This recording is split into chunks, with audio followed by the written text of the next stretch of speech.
Le manager de Verstappen revient sur l'éviction d'Horner. Qu'est-ce qu'il a à dire? Nombreux sont ceux qui attribuent la rupture Horner-Red Bull à Max Verstappen et à la lutte de pouvoir interne dont on a parlé ces 18 derniers mois. Le manager, Raymond Vermeulen, donc de Max, a toutefois souligné que l'avenir du champion du monde ne dépendrait pas d'Horner.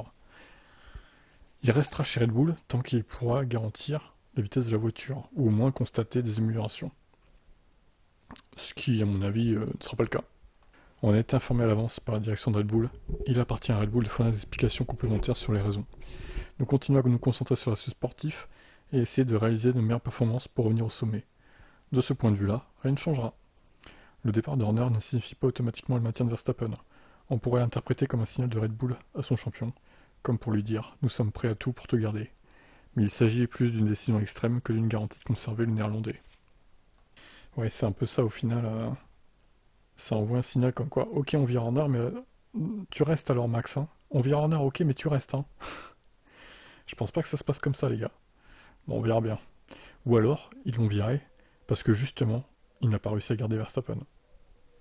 Donc ils ont considéré que c'était une faute professionnelle de pas réussir à faire ça, et que du coup, il en paye les pots cassés. C'est deux possibilités.